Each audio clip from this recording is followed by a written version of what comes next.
guys, this is Paul Wilson. I'm Nick Priegnitz. And you guys are watching another installment of Diesel Insights. We're doing it a little bit different today, Nick. Over at Diesel Performance Podcast, where you guys usually would see me, we do a lot of ride-alongs, and at Diesel Insights, you do a lot of knowledge sharing. Yes. So we kind of thought we would bring the two formats together today and talk about a topic we get quite a bit, which is what is bad tuning and what is good tuning? I love it, man. This is a topic where we need, I need questions and answers, you know what I mean? This is a two-person topic. This is interactive, so I got to have another person here, and I appreciate you being here. Absolutely. I think this is going to be a fun one. We're in a truck that we have a lot of experience with over at Calibrated Power and Duramaxtuner. That's we're in an 06 Cummins. Why don't you walk us through the build? What's already been done to this thing? Yeah, this is a 2006 Cummins, 5.9 liter. It's got a Stealth 67 turbocharger on it. It's got a 12 millimeter injection pump from Exergy. It's got 100% over Exergy injectors. So it's an 800 horsepower recipe. It's nasty on the street. We've put it through the ringer too. This is the truck we sled pulled last year. We've dynoed this truck. We've done turbo testing on this truck, fuel system testing, tuning testing. It's had to have a wide range of versatility. Even Tim Mahoney took it out to King of the Streets last year and came in with it. Put a twin kit on it and took it out to King of the Streets. I mean, every truck in our fleet gets its ass beat. Yeah. I mean, they get cleaned every once in a while, but they do get worked pretty good. Well, I think the thing here is we've also seen a lot of people learn to tune on this. As guys have come into Duramaxtuner and Calibrated Power's tuning department, this is one of the trucks that I usually see the guys go down when they're very early in their career with it and kind of start to get a feel for it. Why do you turn guys loose on this truck as opposed to like an emissions equipped like LML? I feel like this is a really good introduction truck to tuning because you can make a lot of power on it, but you don't have to. Okay. So you can easily start at 400 horsepower, 500 horsepower, and you can get the feel for the truck, the way it drives, and you can hear it, right? So it's a Cummins engine. You can hear the engine. There's no DPF. There's no emissions on this truck. It's pre-emissions, so you can see smoke. You can see when you're doing it wrong. Right. Right.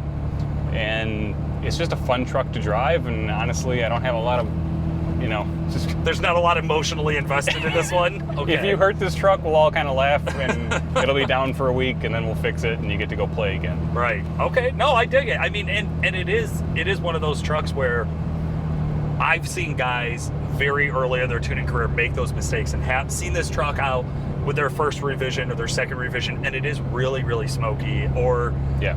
God, what are some of my other favorites? The pedal and the takeoff is just, they call it crisp. They'll come back like, oh man, I got it really crisp. I'm like, well, where did you drive? Did you just do a takeoff run with it? Because I think we run into this a lot with bad tuning where I get 100% throttle or 100% fuel at 25% throttle. It's that want, that desire to be impressive overtakes the reality of the situation, which is the truck should do what the driver expects it to do. It shouldn't be like a wild rodeo horse if you look at the throttle pedal. Okay. You know what I mean? You have 100% of throttle to work with. So, if the truck is going full throttle or full fuel by 50% throttle, we've only made it more difficult for my wife to drive it. Right. Right? Right. I haven't found them to be necessarily faster in any sort of racing situation. You're already going to go to 100% throttle immediately anyway. So what are we accomplishing? Is it less movement of my foot? That's the stress that I'm relieving from my life? Well, when you do that, you also trick the transmission into short shifting. So the transmission's looking at throttle position, and it's trying to determine its shift schedule based off throttle position. And if you're not all the way on the throttle, yet you're using full fuel, it's going to be trying to shift at 2200 RPM or 1700 RPM at full load. And you're going to only succeed in hurting the transmission in that case, right? So, what does that feel like? If I'm just driving down the road, say I bought a used truck and I don't know anything about this, and I just know it's got a switch in it. So I turn the switch all the way up, because what else would I do? Right. And then I get out and I start driving it, man. And like, hey, I don't know, it's fast. I don't know what throttle position I'm at. What's the first thing you notice? Okay, so you've test driven 3 other trucks, you know what they drive like. You get in this truck and you push the throttle 25%, and all of a sudden the truck is like, holy cow, this thing is an animal. And it's constantly, every time you touch the throttle, there's a puff of black smoke that comes out the tailpipe. Also, the shift quality is wah, wah, wah, you know, real what I mean? short between them, right? Real Where short. it'll ramp up, and then same thing when you let off. I find like that quick fall, that do. Yeah, it'll upshift, or it'll shift up really quick, you know, at very low throttle. It'll have a tendency to surge the turbocharger. It'll be smoky. It'll be hot. You know, it's all of this is very impressive to someone who is not used to doing what we do every day. Right. But if you drive a truck like that for 3 or 4 months, you're like, man, I wish I had the stock tune back. We do get that. We've certainly had plenty of customers who have gotten a used truck and been driving it on an unknown, unspecified tune, and they're like, well, I don't know, man, it was fun at first. Yeah. You know, or like the old box programmers, right? When you used to look at them and their tuning graphs were all squares and geometric shapes, and you're like, okay, I get why you're having these symptoms. Yeah, You get either 100 horsepower or 500 horsepower. Right. It burned the transmission up. That's weird. There's the one that's always the heartbreaker, right? Is the guy who bought the truck and had a tune. He thought he was ahead of the game. He's like, oh, I just saved myself from having to come out of pocket to go buy a tune. It's already in it. You know, it's a package deal, and then you start having the failures, and you start having those other issues. Yeah, exactly. So safe tuning. Now, let's say I bought a used truck and it drives great. I'm really happy with it.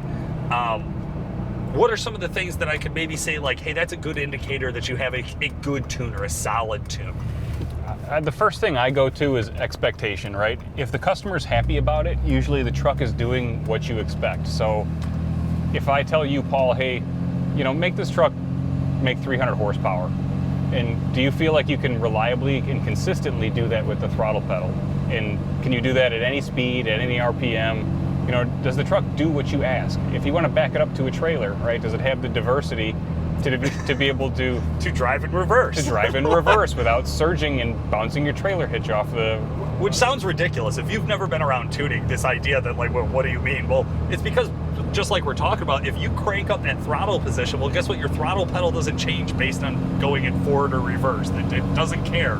So if you're way sensitive on that throttle, guess what? In reverse, you're way sensitive on that throttle, and have fun. Exactly. Forget it. Yep.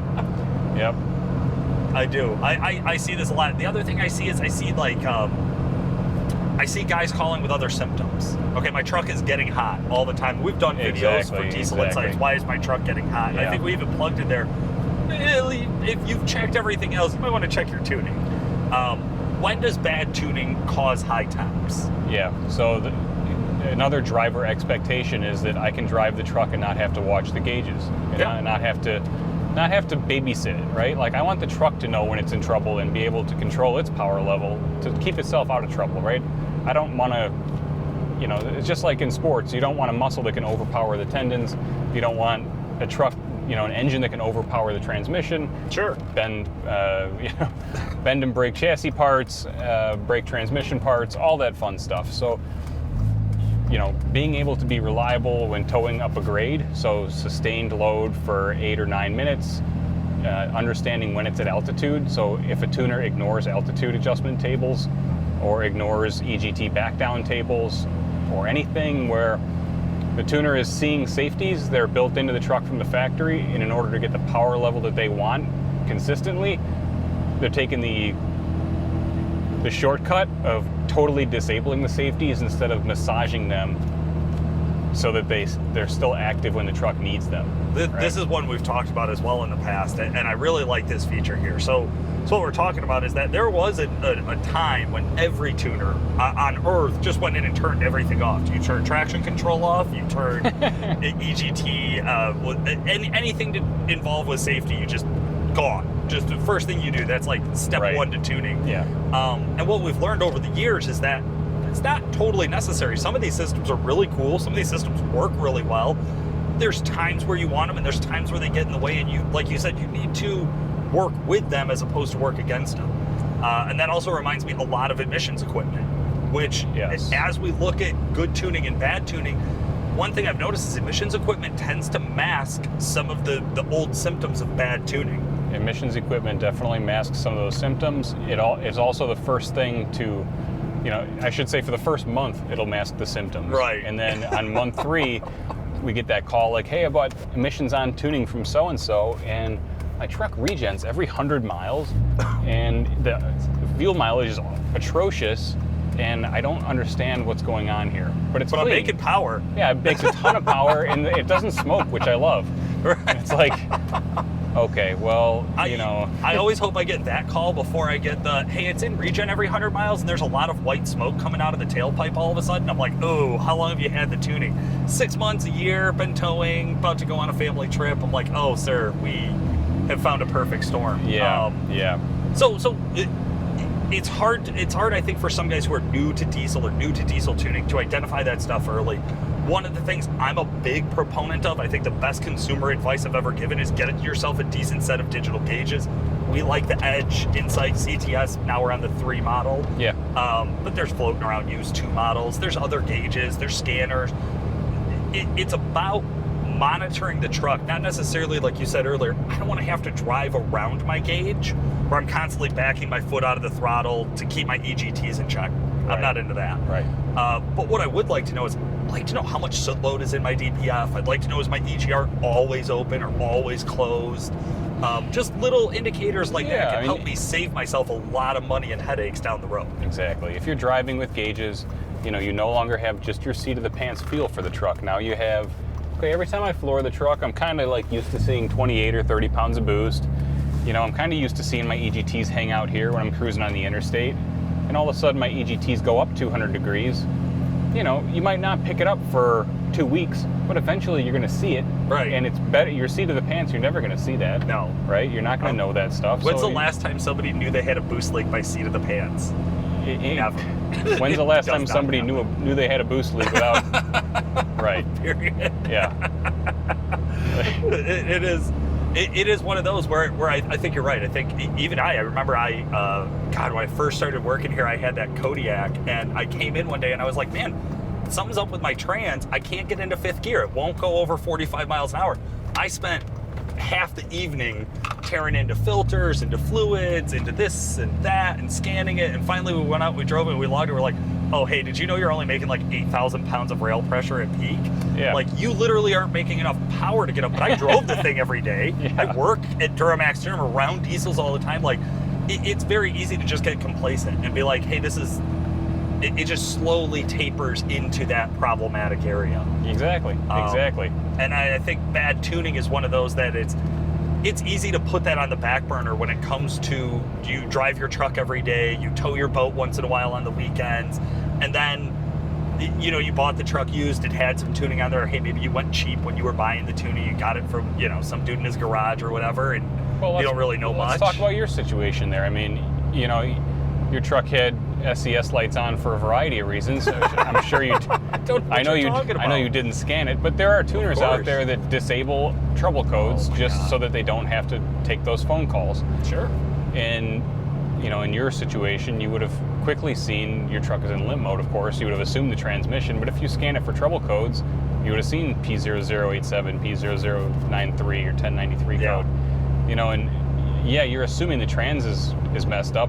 And if you had a tune on the truck where it had those codes disabled, you would think of how long you'd be beating your head against the wall, right? Like no fuel, no low fuel codes. Like, why isn't there a diagnostic code set for this? And that's, same for glow plugs, same for turbocharger vane position, underboost, overboost. There's a lot of codes out there that I find that some tuners just can't be bothered to change the thresholds for the diagnostic. So, instead of overboost being at 29 PSI, you should set it to 33 PSI if you're tuning the truck, right? And this is just arbitrary numbers, but you get the picture. And there's a lot of tuners just can't be bothered to do that, and as a result, the customers never know when the boost leak shows up, or if they're having a problem that's putting them in limp. To be fair, especially in the older calibrations, it was so easy to turn the codes off. Right. I mean, you just go to your DTC list, right? That's how EFI Live was built. It's like we said at the beginning, a lot of the safety stuff, people just went through, turn it all off. It was just a flip of the switch. So it is easier, which means it's faster, which means it's probably cheaper for you, right? As a consumer. Exactly. You want the $200 tune? Like, that's the $200 tune. Yeah, there it is. Right? And, but we also see those guys come back, and again, that old adage, buy it once, buy it right? Just do it correct the first time. You save yourself money in the long run. And then there's also guys where we've seen where, hey, maybe you went to a tuner that all of your buddies went to and they all love this tuner, and you went to him and he tuned your truck and you're like, man, I don't like this. Yeah. I think that comes back to a bit of that expectations and talking with your tuner, knowing what your tuners are into, knowing what's important to your tuners. If you want a codes off, 25% throttle, full fuel, balls out, high timing number truck, there's guys who do that. There's guys who specialize in that. Find that guy. If your threshold is the same, if your threshold for risk is the same as your tuners, then you're probably in a good boat. You know what I mean? You know, we at Duramaxtuner and Calibrated Power want you to enjoy your truck for the life of your truck. That's how I tune. That's how my guys are taught to tune. You know, that's it. We're not going to add 3 more degrees of timing to get you 10 more horsepower when it could cost you a piston. Like that's not what we do here. Right. But there are guys out there who will do that, and I'm not here to judge them or criticize them. No. That is their business model. That's fine. Well, it's not what I do. I think that's why we're talking about what's bad tuning, what's aggressive tuning, what is the difference between what you want and what's a mistake, right? Like we have had you tuning trucks for 15 or whatever years. To where, you know, we've been through this, right? Like there was a time in Duramaxtuner history where there were more aggressive tunes and people would call and ask for 3 more degrees. Like this is a specific, we've done this game, right? Yep. And there's a learning curve to that, right? And I think that when you're out there and you're shopping for your truck, there's a lot of factors that come into it. You know, there just is. I think that also plays in, like I talked about earlier, is the emissions equipment end of this, where when you find yourself in more and more of a specialty within the niche of diesel performance, your options get thinner, right? Like just saying I have a diesel and I want to tune my truck, a lot of options out there.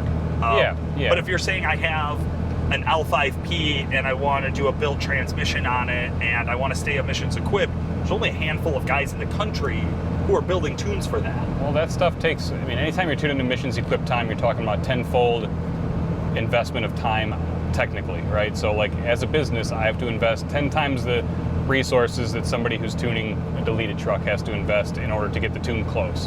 Right. Because I have to be concerned about your emissions system lasting. And if I'm going to do that, then I have to check a whole variety of data sets to make sure, okay, we're within the safe range here, and this is over 10 years or 13 years of tuning. You know, we've learned, you know, these are things that are acceptable, these are things that are not acceptable, and the only way to know those things is to test the truck at those power levels. Absolutely. And power is that final piece. I think that's the piece people think of most when we talk about good and bad tuning. Yeah. And I think it's often from a tuner standpoint, you're like, well, that's kind of a byproduct of your truck. That's not, like, your peak power doesn't have a ton to do with my tune, just to be honest. And I suppose, again, it does and it doesn't, right? Where can I take it? I mean, any 2 tuners, I've told guys this before, any 2 tuners are perfectly capable of making the same peak power.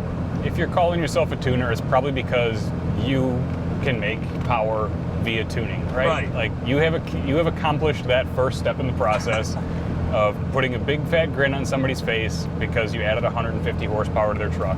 Sure. Congratulations, you're in the club now. Now it's time to start doing it right. Right? Well, and I think that plays in. I think that's something, again, we come across pretty regularly where guys will call in with, you know, I have this as my build list, and what horsepower, and I'm like, man, listen, here's the ballpark on what your horsepower is going to be.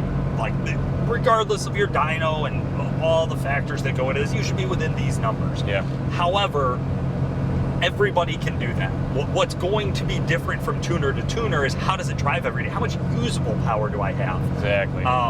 Usable power. You remember when Twin Kits first hit the diesel market in a big way? Yeah. And everybody had an S475 overstock compound kit. It was just like they were a dime a dozen for a minute there. And we saw so much difference in LB7 head gaskets lasting and not. And we saw a difference between LBZs coming apart and not. And there was a big factor there in the difference in how the power came on and how much usable power was there. Yeah. Can you talk a little bit about that, about what's the difference maybe in tuning a very similar horsepower setup, but just changing something simple like the turbochargers? Yeah, so the Twin Kit's a great example of that because before those came out, you had S300, S400 kits, and those had enough air to get 700 horsepower, which is certainly enough to blow an engine up. But they spool up slower, and they don't make as much power down low, so as much torque. So even if your timing was wrong, it's a 2200 RPM. Let's say it was way wrong, right? Like, it was just off. Yeah. In the wrong direction. Like, it was way too high, higher than it should have been. One thing, about the S400, S300 kits was a lot of times the truck didn't have enough air there to cause cylinder pressure to build torque in a way to break the engine. Okay. It just wasn't possible. So even though your timing number was off, the ingredients weren't there to fail the engine. When the twin kits came to market, all of a sudden the truck has air everywhere, and it has as much air as you want to give it. So if your timing number is off at 2,000 RPM and you're full fueling the truck, all of a sudden, instead of making 1,200 foot-pounds of torque, now you're making 1,400 foot-pounds of torque, or 1,450, or you're on the backside of mean best timing, which is you've gone further than there's low timing, low power, low timing, low power, perfect timing, great power, higher timing, and then you fall off the backside of the curve, right? Okay, gotcha. So if you're over that mean best timing number and you're at that low RPM, all that extra horsepower and torque that you should have been making if you were running the truck at mean best timing is now going into bending your rods. Right? It's being used to destroy your engine. It's still burning the fuel, it's still burning the air, it's just being used to compress your rods. Oh. So, we would see broken parts, bad head gasket failures, compressed rods, all that sort of stuff. Or it was like, if you got a twin kit, like, you better have a built motor. Like, yes, that would be smart. Or we could tune the truck properly and put a torque limiter in it down low and keep the timing numbers reasonable and, try and keep it safe. Yeah. Yeah, and we've, again, this is another one. You guys can go back and check out stuff where we've done about, like, no man's land, right? Like, what's the absolute limit of what your stock Duramax motor can do, or Cummins motor, because we see Cummins 1,000 horsepower stock short blocks all the time, right? Yep. It's like the new normal. But even those trucks, that wasn't always a thing because of some of these same principles, right? So when you were doing these big turbo single charger Cummins, I think guys were learning some of that same curve at a different RPM range, right? Because now we got a turbo that's taking forever to spool up, and all of a sudden it hits and it's a sledgehammer. And it's not only a sledgehammer throwing you back to the sea, but it's a sledgehammer through the whole drive line. Yeah. And that's where we would really see a lot of those. And those are terrible setups to, I shouldn't say terrible. They're difficult setups to tune because you have a very narrow operating window where the truck is happy. And as a tuner, it's your job to keep the transmission shifting and operating the engine in that range where it can respond, right? So if I hit the throttle, I want the truck to respond. If I do that at 1,200 RPM with an S400, it's not going to happen. So as a tuner, I need to make sure I shift the trans operating range and to make sure I shift the engine operating range into that window where the engine is most happy, where the engine can respond and do what the driver expects out of it. That's one of the other points that I really wanted to hit on today was transmission tuning. That's not something that we honestly see a ton of throughout the diesel industry. I know we're really big into it because we've measured and we've shown, oh my God, look at the usable horsepower gains, look at the drivability gains, and like you're talking about here, look at the adjustability in how and where you drive the truck that we can get by tuning the transmission. Can you do transmission tuning poorly? How do you mess that up? I would say the most common fumble that I see in other tuners transmission tuning is that they'll push the operating range of the engine too high. So it's a thing where if you raise all the shift points of the truck by 5% and it improves drivability, well, 10% must be that much better. If a little is good, more is better. Right. Everybody knows that. And unfortunately, the driver suffers with that in both miles per gallon lost and just the engine has a buzz to it. You know what I mean? You're always in a lower gear. You're always kind of turning the engine faster than you need to. And you talked about our shift strategy with our tuning. A lot of our tuning is stock turbo tuning, right? So we're widening the power curve of the engine. Right. We're not catering to this narrow power curve of an S400. It's a little different story. So we're focused on getting the torque converter clutch lockup strategy centered around how the best way to have the truck lug and take advantage of that extra wide torque curve. So there's different things for different turbocharger setups, different air setups, but really it comes back to what is the tuner most comfortable working with, where they spend their most time, and if they're really good with S400s, don't necessarily rely on them to make a stock turbo truck drive as best as it possibly can, because they're just not spending that much seat time with it. Well, I think the other interesting thing is I think back to when TCM tuning was mostly just doing defuel, turning defuel off for guys in like an LB7 LLY, right? Like that was the majority of transmission tuning, was guys just wanting defuel off, and you could do that through trans tuning. And then as we've seen more and more developments, more and more integration of electronics and measurement and things like that in the transmissions, the more complicated the transmissions have become, the more important tuning has become, kind of just like the engines. Yeah. Well, the more turbocharger options are out there, the more time we spend on trans tuning. We see a lot of S300s, or we see a lot of Stealth 67s, or whatever the buzz is at that point, right? We got to have a trans tune that goes along and really takes advantage of that change in the power curve of the truck. It's a lot like a gasoline engine and a camshaft change. If you change a cam on an engine, you change the operating range to 6,500 RPM instead of 4,500 or 5,500, you got to change your shift points out there. You got to change your detent cables. The car downshifts and takes advantage of that power curve up there. It's no different on a turbo diesel with a bigger turbocharger. Yeah, and I even think about it in a stock charger sense of when you tune your engine, you're changing your torque output. One of many things that your transmission looks for to know how and when to shift is all of these parameters, all of these outputs from your engine computer. So if we're changing the calibration on your engine computer, usually pretty well in mind to consider that your transmission computer could use that update too and like to share that information. Yeah. And to me, that's always just been a simple way of like, should I or shouldn't I? Well, how much does drivability matter to you, right? If you're tuning your truck because you want the best possible drivability, you want your truck to do more for you, well then yeah, I would do it. Right? Exactly. And I think this is solid advice, regardless of whether you're coming to Duramaxtuner for your tunes or whether you have some truck that we don't tune, right? Like if you got, I don't know, whatever, a Hemi or something, find a guy who works for you, find a guy who makes sense for the things that matter to you and gives you the features that you're looking for. Yeah, find someone who sounds like they drive a similar style to you, have a similar risk tolerance. If you don't care about reliability and you just want to make the most power you absolutely can, find that guy out there on the racetrack who's setting the best time with that vehicle. Yeah. Like that, they are pushing that thing to the limit, I guarantee it. So have them tune your truck. Find the most reckless person you can at one of the most reckless places you'll go this year. If the way we use our trucks sounds like the way you use your truck, then we're probably a good fit for you, right? Absolutely. And I think that's why a lot of people are coming back and checking out Diesel Insights and checking out Diesel Performance Podcast. Guys, if you want to learn more, those are two great resources for you. We also have Diesel Tuners blog, and just Duramaxtuner.com is always a great place to come and check out some more knowledge. Make sure they subscribe. Just going to ask if Nick had anything else to add here, but yeah, make sure you subscribe to the channel and to the podcast. We'd really appreciate that. For today, this has been Paul Wilson. And I'm Nick Priegnitz. Thanks for watching or listening.